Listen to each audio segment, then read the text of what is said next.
And today with me, I have Jessica, who is running a co-working space in Dubai called the Nest Dubai. It's a very interesting concept and a very interesting co-working project just because, it's in a hotel, which probably, if it's not the first in the world, probably the second or the first few in the world. And we're gonna start talking to her, and she will tell us. However, the other part is that she's not from Dubai. She's not from Middle East. She is actually from Buffalo. So that's what makes it very, very interesting because someone from Buffalo someone from Buffalo was actually, I guess, exported or planted into Middle East. Totally, one is an area which is very, very cold, and then she went to other extreme, which is desert. So with that, I don't want to talk too much. I want to go back to you. Hi, Jessica. Thank you for joining us. Hi, how's it going? Thank you for having me. You're most welcome. I know we've been going back and forth for a while, trying to get you, trying to schedule this call and talk. But I'm sorry it took us this long. But finally, we are here. I'm so excited to learn more about you, where you are from, how did you end up in co-working, and from co-working, how did you end up in Dubai? So let's get started. It's all yours. Yeah, well, first, thank you so much for being patient. I know with the difference in time zones and traveling and things, it was hard for us to connect, but I really do appreciate you giving the opportunity to share my story and Nest's co-working space story. So I guess to get started, I am from Buffalo, New York, which is a very blue-collar Rust Belt city. It's second largest in New York State after the Big Apple, and very blue collar. I would say, there's been a few decades of risk aversion because of job loss, and my first co-working experience was in Buffalo. I moved back to my hometown in 2010 to contribute to the redevelopment of the region and do community development work. And it worked out that the stars aligned and timing was right, where I got selected to be the curator of DIG, Design Innovation Garage, which is on the Buffalo Niagara Medical Campus, which for the last 10 to 15 years has been basically the big economic hub for the city of Buffalo and its revival. And so on the Buffalo Niagara Medical Campus, besides doctors and patients, they have a 4-story business incubator called the Innovation Center. And DIG, Design Innovation Garage, was a 6,000 square foot co-working space that was built on the first floor inside the incubator. And that's what I was hired to basically open and launch. And so through that project, we got a lot of support from the governor and elected officials, and it was the medical campus as well. We were able to launch pretty much the epicenter of the startup community outside of DIG and 43 North, which is the $1 million pitch competition in Buffalo. So it was a privilege and an honor. I got to be a part of that project and pooling all the resources to make a collision point for the scaling community in Buffalo. And through that model and through that successful project, I was then recruited this last July 2017, to do a very similar co-working model in Dubai for the First Group, which is a real estate developer in Dubai. They have partnered with Wyndham Hotel Brands to build one of the first fully integrated co-working spaces inside a worldwide branded hotel. It's at least for sure the first fully integrated co-working space in UAE, meaning where they have hired someone like me from the co-working world to do a full-on co-working space inside the hotel. I do know a lot of hotels have boutique coffee shops or, hot desks or workstations, but this one is fully intentionally combining local entrepreneurs and local events and programming with international entrepreneurs and international business travelers. So that's why it's exciting, and I love being a part of the project. It opened November 1st, of last year, 2017. So we're a little less than a year old at this point.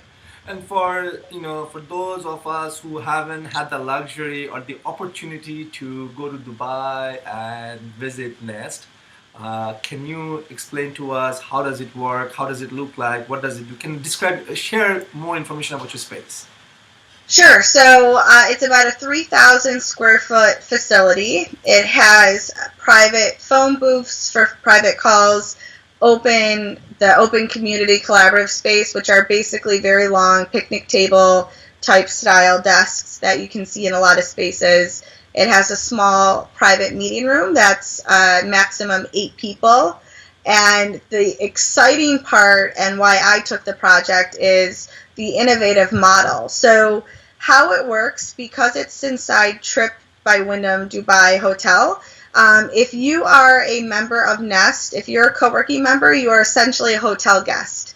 So we have 4 membership options. We have a day pass, 10 days in a month, full-time access, and then another full-time membership, which is a yearly, which includes hotel room nights and a lot of other perks. But what's exciting is the model. So regardless of what membership you pick, even the day pass get hotel guest amenities. So everyone gets free parking, access to the pool and gym, and 20% off the 3 bars and restaurants while they are working in the Nest co-working space. And why I like this model, I wanted to test it out, is, as you know, and I know, working with entrepreneurs, entrepreneurs work 24/7. They do not stop. They're not 9 to 5. And so to have these added benefits of being able to unplug within the same building and take a break, go swim, go have a beer if you're having a bad day, maybe not too many beers if you're having a really bad day and then you're going to write emails, but it's an opportunity to unplug a little bit, but come back and still have a productive work day, but have some kind of disconnect, because none of us can disconnect from our cell phones. So that's why it's exciting, and that's really what we're testing, is co-working plus hospitality to equal a really comfortable and productive day, basically. I will tell you, it's mind blowing because I love the idea. I mean, it's amazing. I love that. And now I can see why Wyndham picked you, and I think you are the right person for this project. Because imagine, I mean, all co-working spaces are co-working spaces. You go there, you work, or you have happy hours. Now you're bringing in the swimming pool, the the F&B aspect, the free parking. I think this valet parking as well. It's Dubai, right? Yeah, so to be honest, the first thing I did when I got to Dubai last July is I did asset mapping. So I went around to the other co-working spaces to introduce myself, and also, of course, the bigger mission really, and why I'm there, is to help scale the startup community. And so as I introduced myself to their spaces and kind of asked them, hey, what is your niche? What are you guys doing? Because I don't want to waste my time and duplicate, and we're really here to contribute. The 2 things that everyone said hands down was what made Nest kind of our USP was, everyone said the free parking in Dubai is like gold, because it is so expensive or difficult to find parking, especially in the hot months where you really can only be outside for 5 minutes when it's 150 degrees. And the parking, and quite honestly, the fact that we can have alcohol in our space. We are very respectful when we have Emirati events, or we have events that we shouldn't have alcohol. But the fact that we can have a happy hour, or if it's appropriate for like a networking event, that's something that a lot of other co-working spaces can't have, because, it's pretty restrictive in Dubai with licensing and things. And so those have been the 2 that everyone said, oh, parking is like a huge thing that our members really need and ask for. So yeah, you're right. The parking is one, if not only the gold stamp that we have, that everyone has been very pleased about. Well, now I know where I'm working out of next time I'm in Dubai. That's right. Yeah, just pull up and they'll park you. And I get to use a swimming pool. That's right. Yeah. You can do your laps after you eat a big cheeseburger or something. I mean, it's awesome. It's awesome because you do. I mean, we can work, we can exercise, the gym, as well as we can use the swimming pool, come back and work out, work more, and it's just have the food, get a 20% discount. You guys are taking care. It's like a full service co-working space. Yeah, and the other thing that I really am excited to test out is I really want to leverage all of the assets in the hotel that when I kind of think of when I travel for business or what would I want as a business traveler to make it easier to make those local connections. Also the rooms. We have a package called the Rest and Nest package where it's a preferred business rate, and what you get with that is a locked-in rate for the hotel room and full access to the co-working space. So for example, companies like Sony or, IBM or tech companies that really get co-working or they prefer the high-speed internet for meetings, what I say to them when I go to meetings in Dubai is, if you have a co-working membership to Nest, you get 2 or 3 rooms allocated on your membership. You can give those rooms out to your clients or your guests. So you obviously don't need it because you live in Dubai, but say you have a client that comes to Dubai regularly, you can give them the hotel room nights and you tell them, I will meet you in our satellite office, which is Nest, so you don't have to deal with traffic and get lost and not know where you're going, but we can meet in the office space. And I think, quite honestly, across the board, it's so much better customer service, right? So they don't feel stressed getting stuck in traffic and lost. You meet them and they walk away having such a great experience traveling to Dubai and doing business with your company. And so that's the one part of it too that is also a USP, is that I have the hotel rooms and I can work internally with my teams in the hotel to make sure I can get fair rates for business travelers and entrepreneurs that are coming to Dubai. So it's exciting. Fabulous. I love it. I do not know if you saw my thumbs up. I mean, wow, you are amazing. I'm already learning so much just by talking to you the last few minutes. Okay, moving on, and I will quickly touch on we all know it's in Dubai. However, which area in Dubai? Can you give us some mapping in terms of, is there like a nearby metro or anything like that? Because we just want to make sure where it is. How can someone find it? What's the URL of that website? Sure. So you can find Nest with the website. It's nestdubai.co.co, not .com. And we are located in Barsha Heights. It used to be called TCOM for many years, but they changed the name about 2 years ago to Barsha Heights. This is an area that used to be very commercial, a lot of businesses and a lot of hotels, but it's slowly turning residential, as with any city's growth. It's becoming more of a neighborhood. There's a park actually going in right next to Nest. This beautiful new mosque just opened up across from Nest too, so there's beautiful views. But Barsha Heights is a really good area in Dubai. It's basically it's not central, but it's pretty much a 15 to 20 minute drive maximum to downtown, to the financial district. So it's kind of central, and it's closest to the Internet City Metro and also Media City, because I know you've been to Dubai, but for those who haven't been to Dubai, Dubai is broken up into different tax zones or different sectors. So you have Media City, which is all, media, and then you have Silicon Oasis, which is more like Silicon Valley. And so we're the closest to Media City, which actually works out well because Nest Aesthetics is very creative and open, so we get a lot of interest from digital freelancers, marketers, based on how our space looks and the layout for events.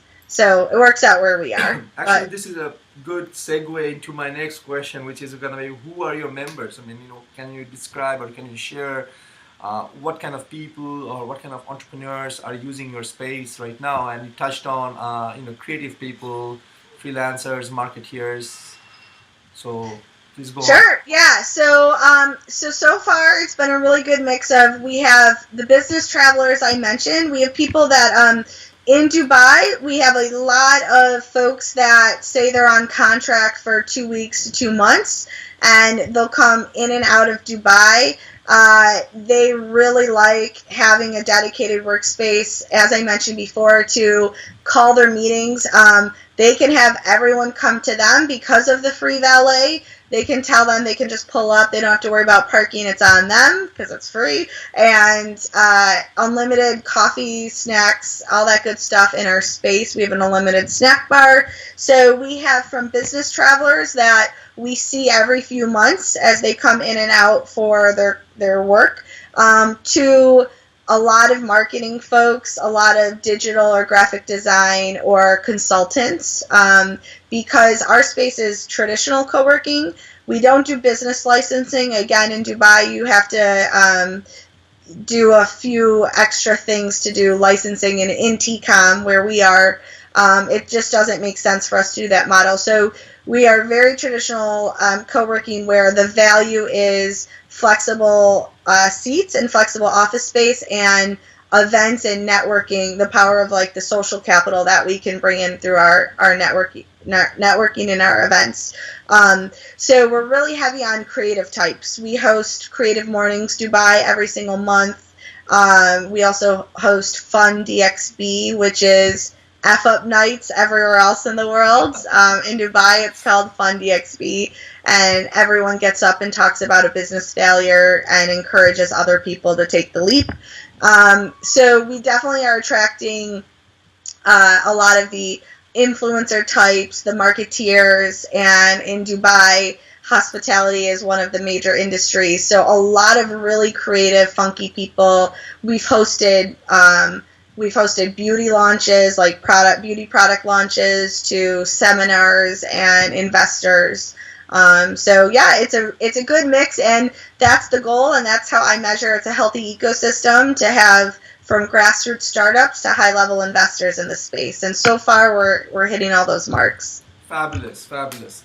Yes, I have been to Dubai. I've looked at, I've visited your space as well. However, in the interest of the interview or the discussion, I think it was necessary for me to kind of highlight the uniqueness of the space, as well as some of the things that your space provides, which I didn't realize existed. Right, like for example, the access to the gym, the swimming pool, the valet parking, things like that. Great. I think one thing I want to talk to you about right now is about your. So you go to Dubai.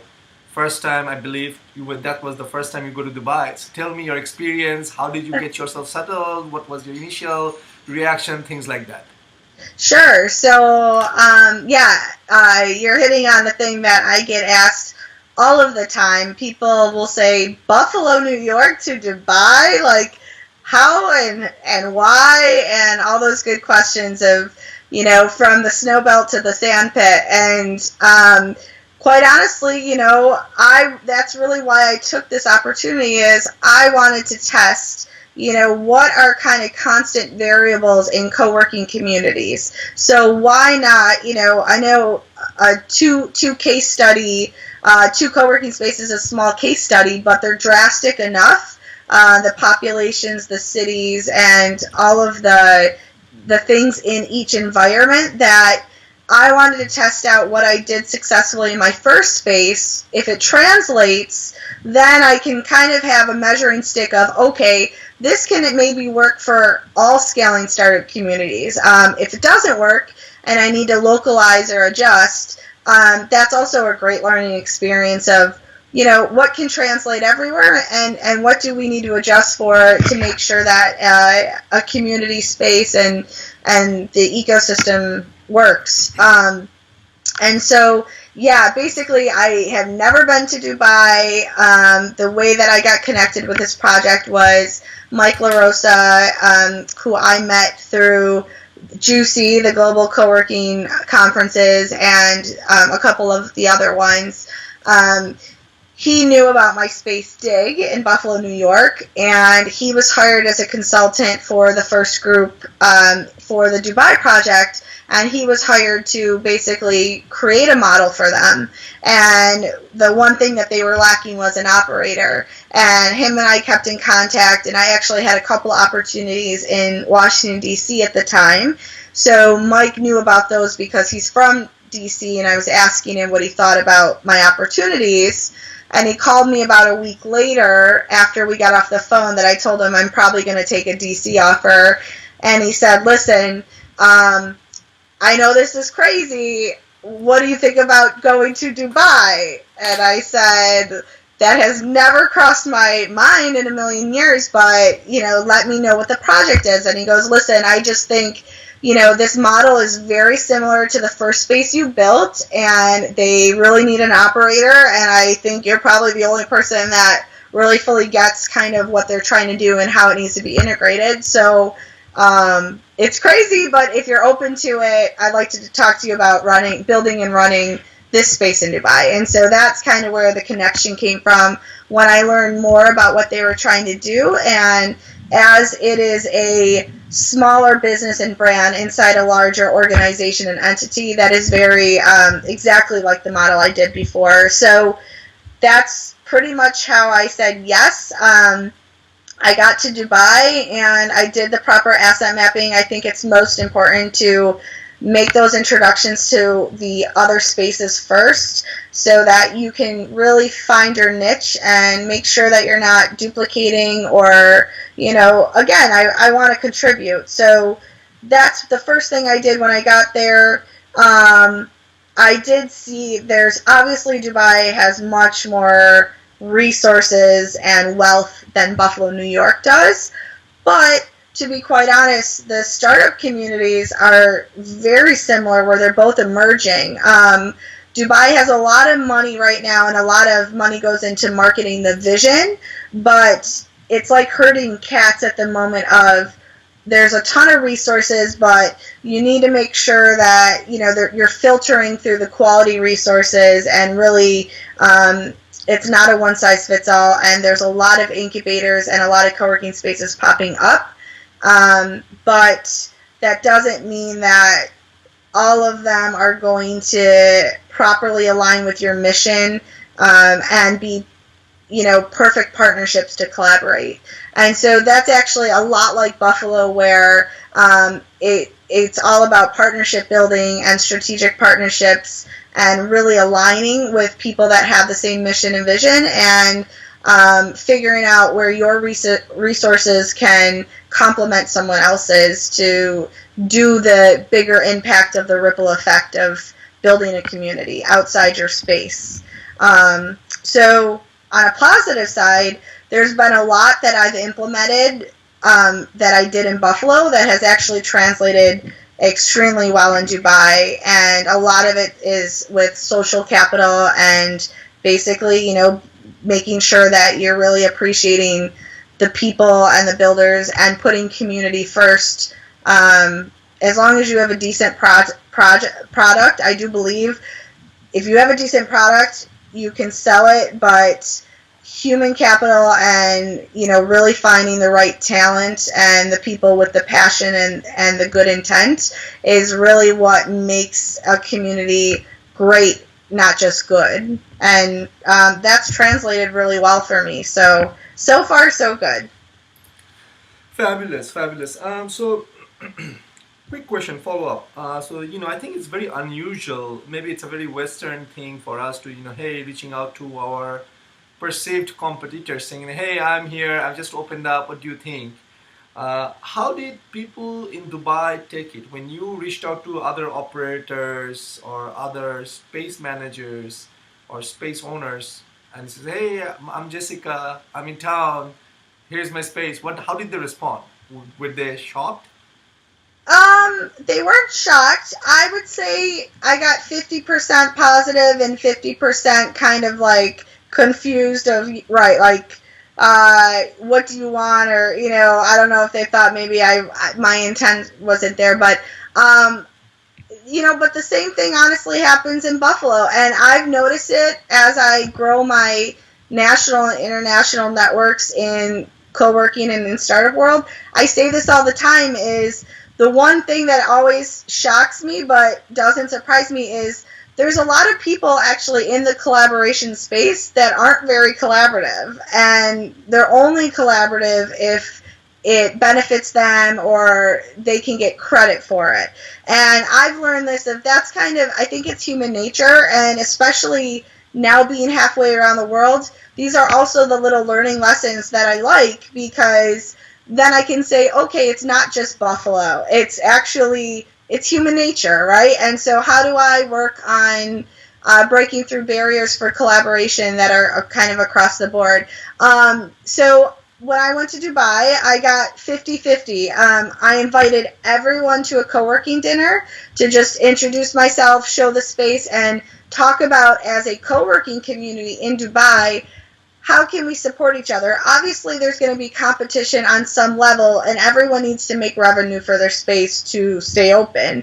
But there's always going to be little niches that everyone can fill that can complement if we're going to collaborate and scale the community and get more attention on Dubai. And so I invited everyone, and 50% of the spaces showed up and 50 didn't. And that's kind of across the board. That's happened in Buffalo as well, and it's happened when I talk to co-working owners in different cities. So I think it's human nature. My rule of thumb has always been my number one rule is be genuinely collaborative. Like, I truly invite everyone at the table. Whoever gets it pulls up a chair, and I am going to move forward no matter what. So I will move forward with 2 people, or I will move forward with a full table. But no matter what, I'm going to move forward. So the number one rule is be genuinely collaborative. Invite everyone, and whoever gets it will pull up a chair, and whoever doesn't,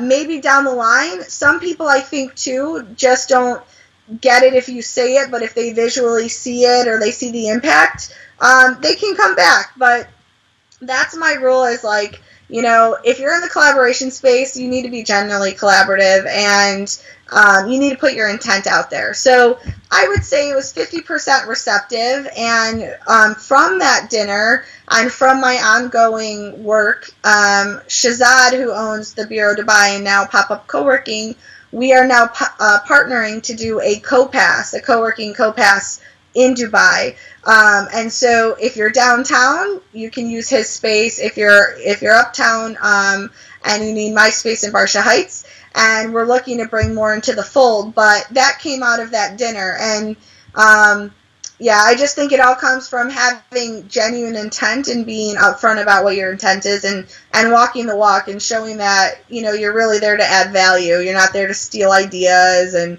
do all this. And if you have that mindset, it's completely anti-growth mindset to kind of try to protect your piece of the pie. So I invite everyone to the table. Whoever shows up, great. Whoever doesn't, they might come around, they might not. But my second rule is don't chase perfection, chase results. And that's my goal too, is it might not be perfect, but whoever gets the vision and wants to collaborate and work together, I will. And I'm going to have tangible results. It won't be perfect, but people wait around for perfect and they never start. So that's been 2 things that have worked for me, at least in my co-working adventures so far. So yeah, that's been the response. 50% positive. Very great. Very good. Very good. I love your 2 strategies was invite everyone to the table and don't chase perfection, chase results. Yes, I'm going to start using them. Good. Yeah, I hope it works. This is what I love about doing what I do, especially about these interviews or the discussions, is that I learned so much. I just learned so much. That's one, and number 2 is also we are spreading the knowledge, and I think this is very rewarding for me, because not only am I learning, but I am sharing the knowledge, and someone else will be able to benefit from it. I appreciate it, yes. And to me, my end goal why I do this work is the community building. So if this helps other communities and enhances the quality of people's lives and lets people become fearless entrepreneurs, then all the better. So thank you very much for sharing it. You're most welcome. From time to time, you will see me looking down. It's only because I'm taking notes, lots of notes. I have my big Ah, notebook out. I'm just like copying it down. Cool. Let's moving on. What are some of the challenges you faced while opening the space?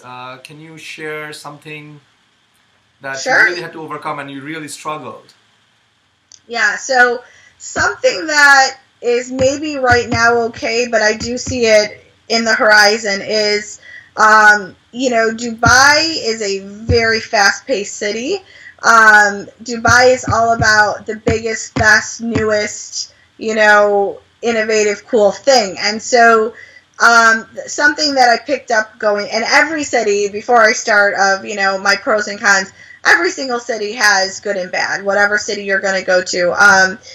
Dubai, it's amazing how quick things are. I mean, I walk outside and I'll notice they're starting a skyscraper, and I literally 3 months I walk by, it's half up. 6 months, there's a brand new building. So it's breathtaking in some aspects, but it's also something that I see on the horizon of sustainability is not something that is at the forefront when you're that fast paced.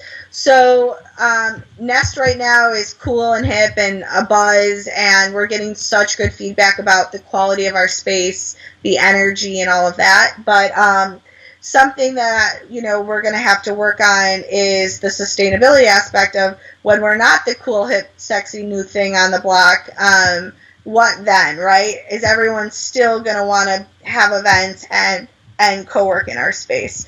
I have a very strong team, and we are really creative, and the partnerships I have are sustainable, and so that's going to be a big part of making sure that we're really an agent of change and growth for the startup community. But that's something in Dubai in general, sustainability and kind of what's that, like instant gratification and that kind of ADD to shiny red ball syndrome is something that I'm very much up against, because I get it. I mean, in Dubai, you look one way and a month later it's, one restaurant is four different restaurants in a year. And so that's something that I think all co-working spaces struggle a little bit with, is after you open, after you're hip and cool, what makes people stay, right? Or especially in a city like that where it's shiny red ball syndrome, how can you continue to reinvent yourself? And so, yeah, so I look at it, my strategy is, there's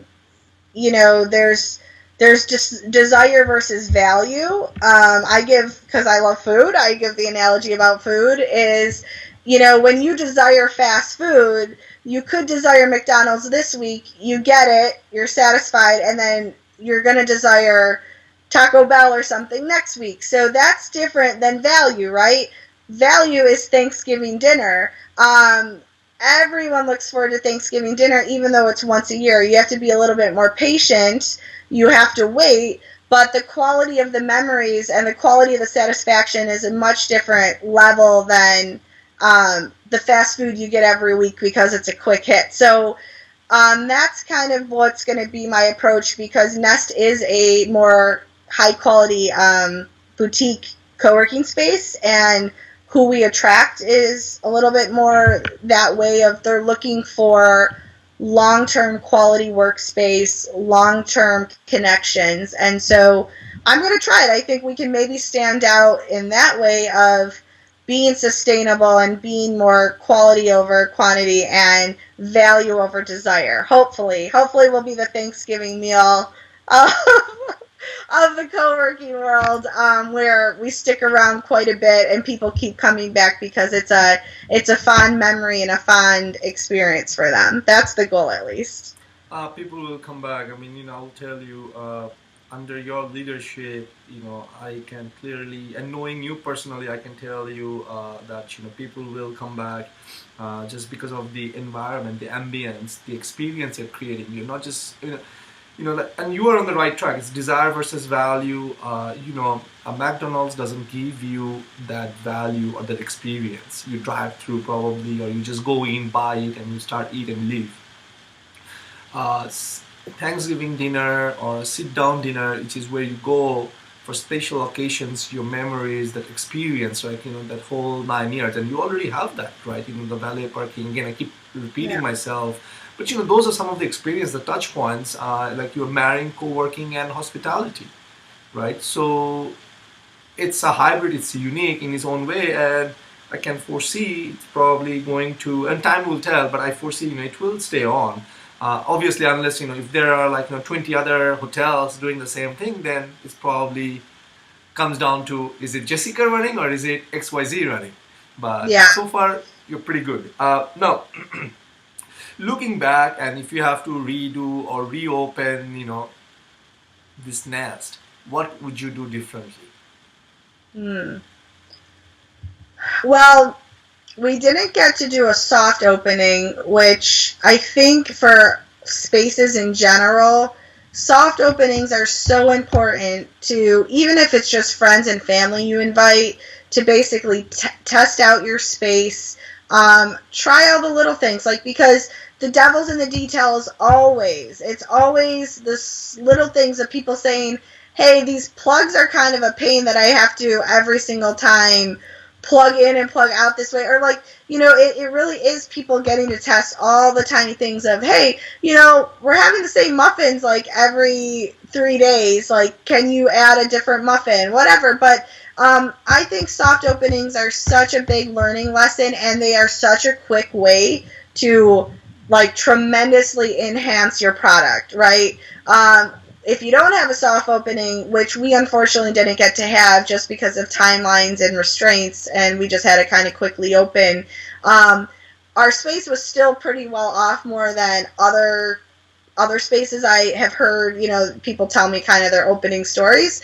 But I do think having that soft opening is, for co-working spaces around the world, super important to just make sure that you're to a finished product, or you're well on your way, so that as soon as you get people in for their first day trial, they really walk away with such a great experience, and then they can turn around and be basically champions for your space.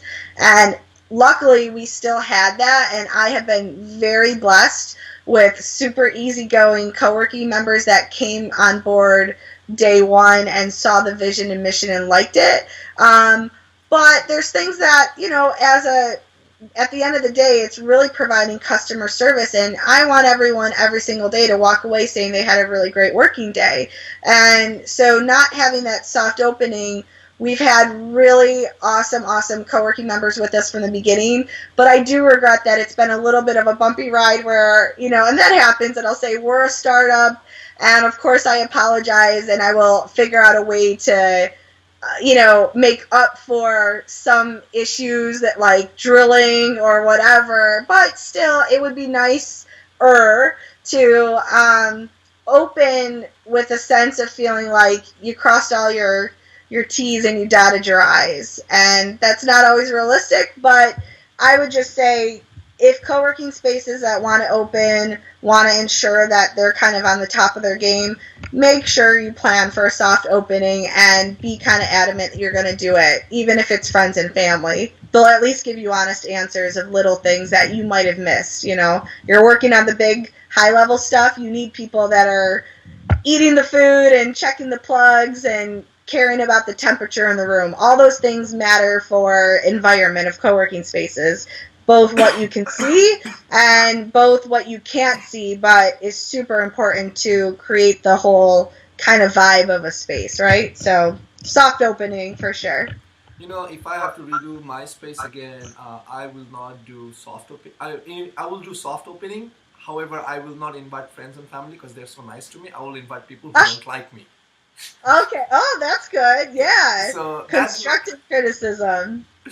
Friends and family, they don't want to hurt us. They will, oh, everything is fine. Oh, yeah, everything's. It's very hard to get those constructive feedback out of them, right?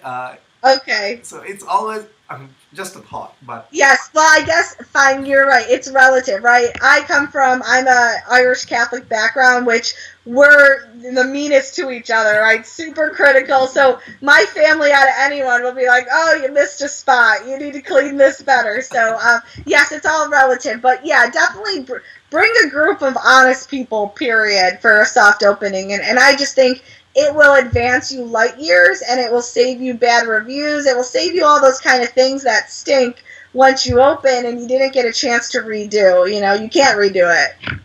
great.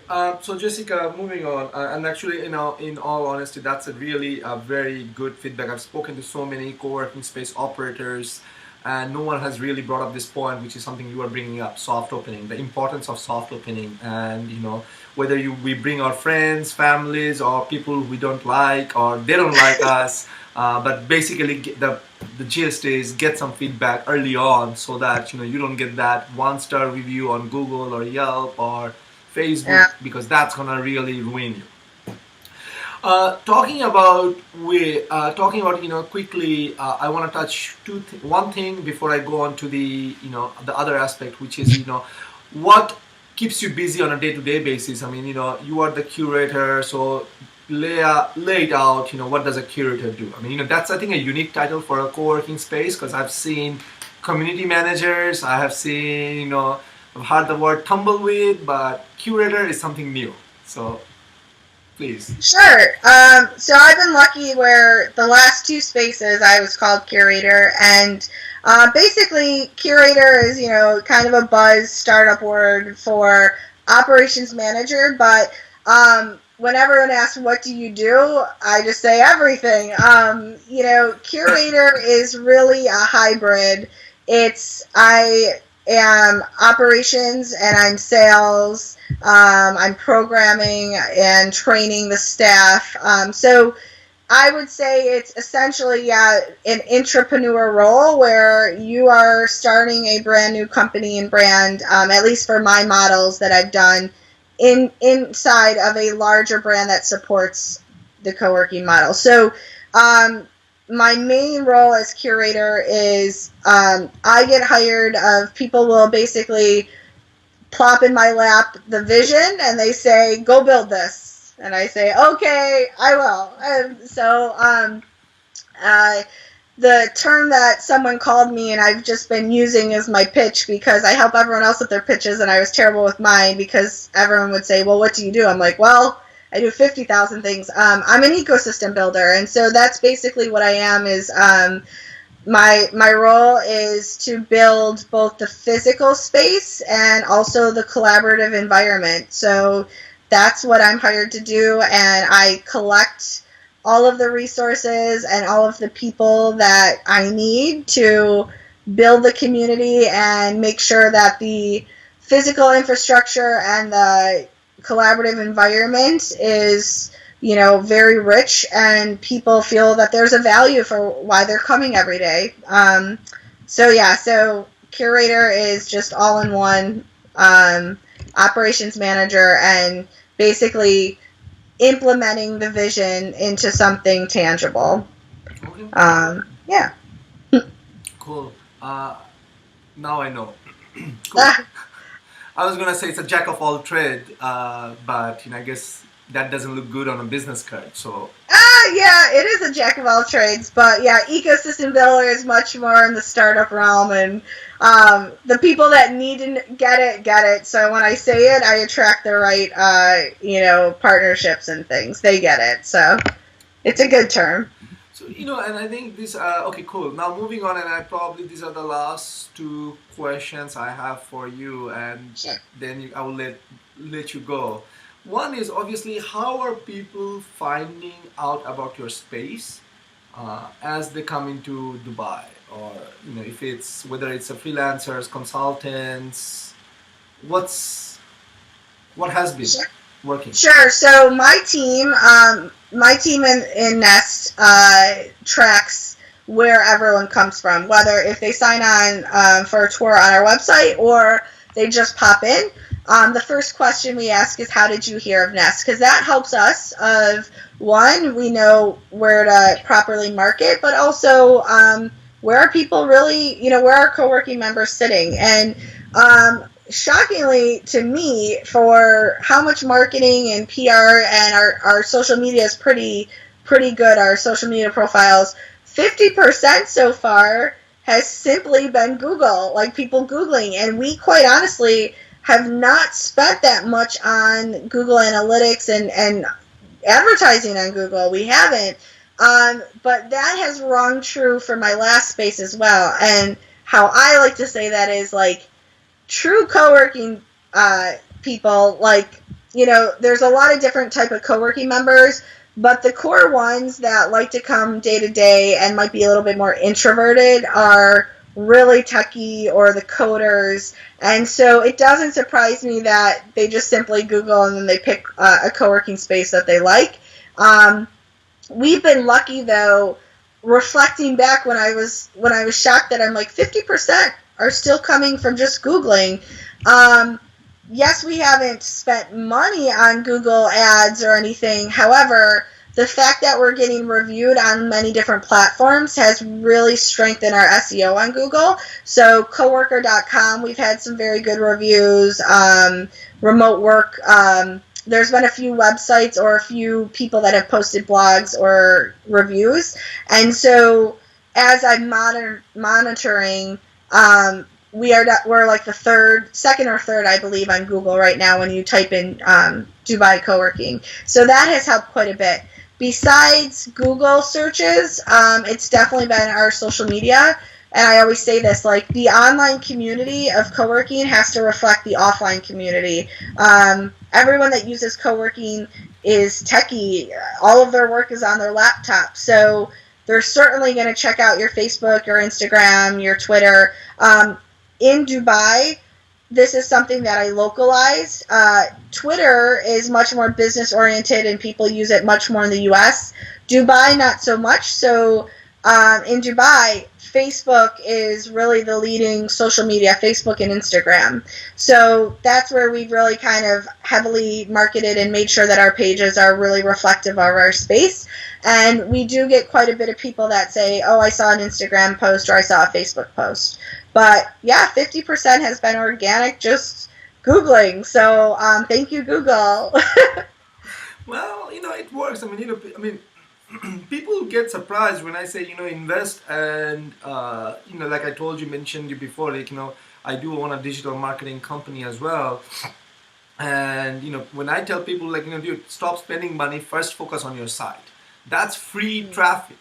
You're not going to work on your SEO, you're not going to work on your website, and you want to go spend money on attracting new people to your site, which they're going to leave anyway because your site's crap.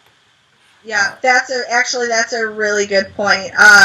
We have a platform we use called PeopleVine, and the platform is actually all inclusive. It's really great for co-working because you can do everything. You can you have an events calendar, you can take payments, you have the memberships. People can make their renewal payments on the website, and it does give a lot of analytics.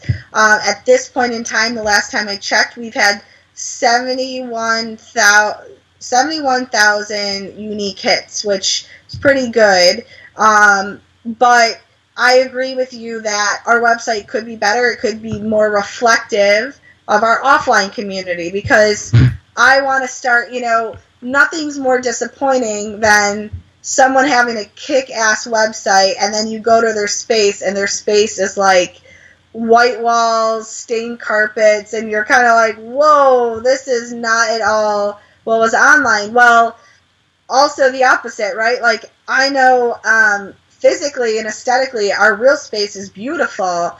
Is that being truly reflected on the website? We're not there yet. We'll get there, but I do fully agree with you, is your website really needs to be something that, you experience that online, and when you walk in your space, it's just like a mirror image. It's a mirror reflection, so people can really understand what they're getting, I think. So I do agree with you. Yeah, start with the website, and I should take that advice. No, I mean, you know, I've been onto your website. I mean, it's nice, it's neat, it's clean. It does. I mean, it may not reflect the space, the beautiful space you have. Uh, However, at the same time, you know, it's not like, oh, it takes forever to load. It's not responsive. It's not, you know, well structured. You have to, like, you know, dig around to find information. Trust me, I've seen co-working space website which is like, what the hell is this? Yeah, And it's yeah. But it 2018. can always be better, always. Everyone can always improve. So we'll get there.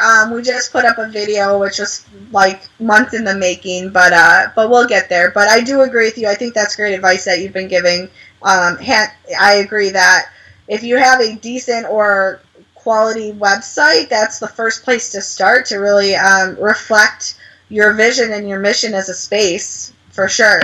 Yeah, I mean, again, you know, not to talk about ourselves, but you know, I've seen spaces that don't even have the metadata set on their website properly, and they are willing to spend money, and then they come and complain, "Hey, how come we didn't get any results?" I mean, dude, look at the basics. You haven't done the basics, and like it's like someone who hits the gym every day, and then goes out and eats, you know, ice cream and fried chicken, and then complaining, you know, that's not a good program because I'm not losing weight. Like, hello. Right, yeah. Okay, I agree. but you know, I do have to, you know, yeah, you brought up a very interesting topic, people one, and I think that's a conversation for another day because I want to come back and bring you back in terms of we want to talk about co-working space management software, and that's the segment we're going to talk about people one and everything else. Oh, cool. And I Okay, want to do a sure. comparative because that's going to be a deep dive, you know. But for one, this one, I just want to talk about your experience running Nest. Before we hang up, or before we end, uh, anything else you want to add, or anything else I forgot to ask you? Anything else you think you should get it out there? People should, people can really benefit from hearing about it. Sure.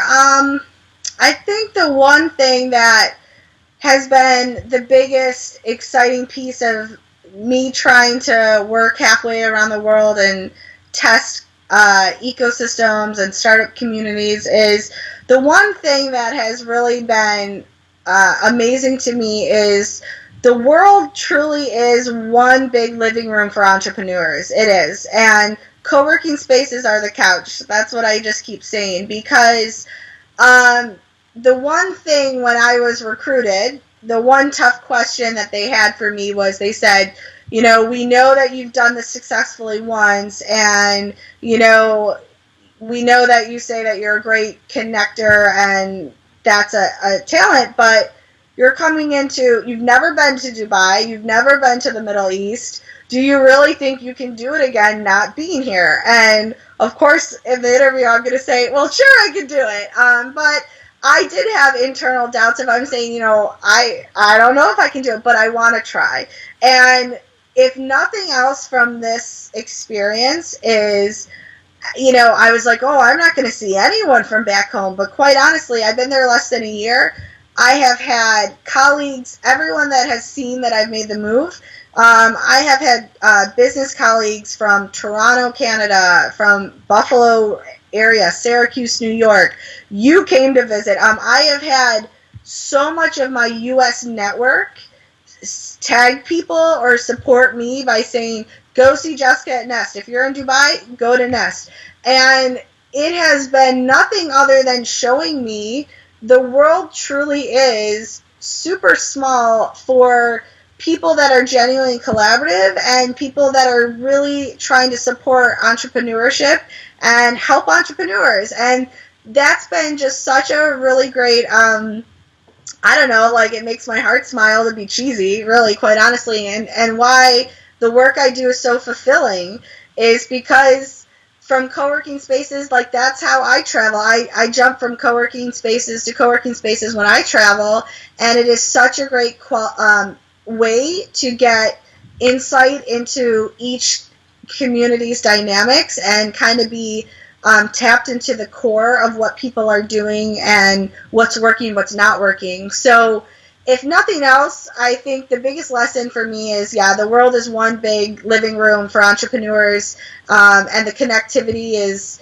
co-working, co-working's the couch. And so co-working is still an emerging market, and it's still, some models are working, some models aren't working, but there's value there, and I don't know if we have defined the value, and I don't know if it's ever going to be defined, or if it will continue to be this amoeba that's kind of just moving and reshaping and shaping. But there's value in co-working, and there's value in social capital that co-working brings, and it's quicker and more in sync than other means to try to network when you're unfamiliar to a community or you're new somewhere. So I guess I'll leave on that note of, I am a champion of co-working. I do know that there's value there. I just think, the criticism right now is coming from people trying to define it one way or another.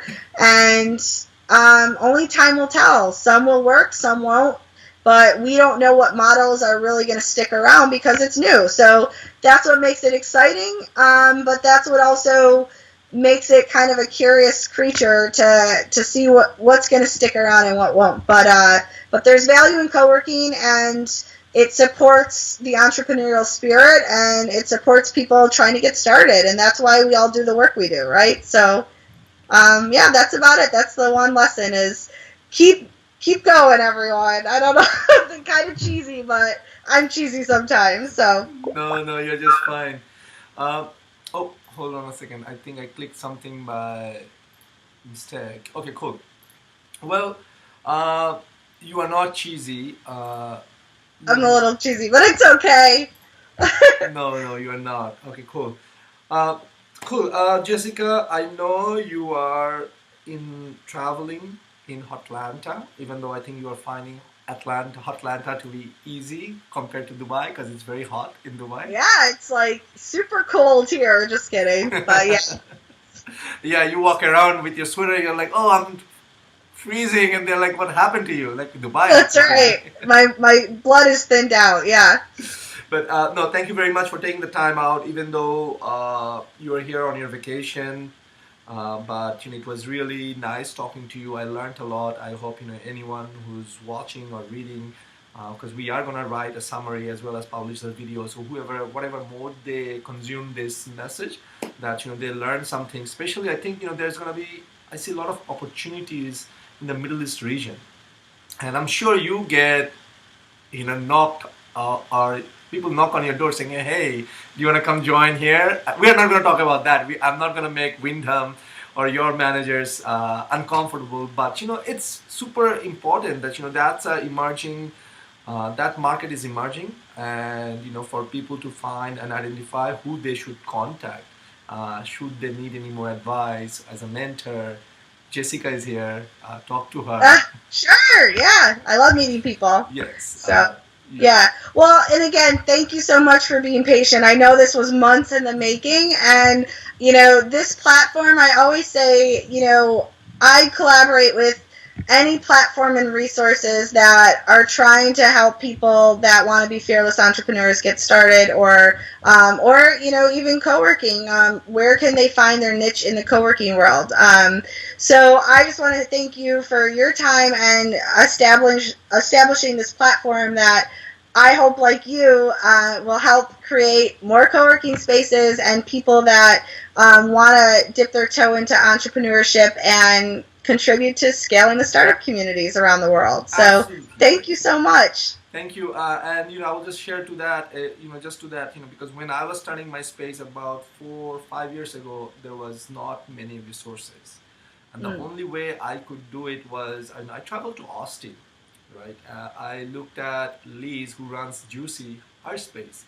She was kind enough to sit down with me for half an hour, and all of a sudden I showed up to her space and she says, yeah, I'll sit down with you half an hour. She gave me a brain dump. I still have those notes. Then I had a friend, well, now he's a friend. I mean, back then we were straight acquaintances, and he gave me a brain dump. He runs his co-working, he has the first co-working space in Bangkok. And it came to me like, people who are gonna do, entrepreneurs who are gonna do, they're gonna do it.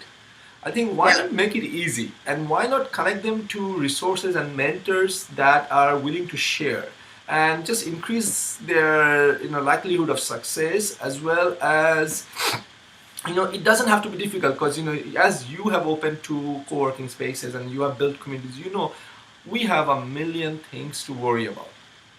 So why not take the knowledge that's in our head and put it out there in the world and do some good if we can, and if we cannot, hey, at least we tried. Of course, and that, your story goes back to my number one rule of be genuinely collaborative. If you are in the collaboration game, you need to be genuinely collaborative. So those people that basically paid it forward by sitting with you, now look what you're doing. You're paying it forward because you were able to open up your space, and now you're looking to share your knowledge too. And so this is what makes the world go around, especially in startup communities and for entrepreneurs. So you're spot on. And back to rule number one. Give back. Yeah. Being genuinely collaborative. Thank you. Bye. Bye. Take care.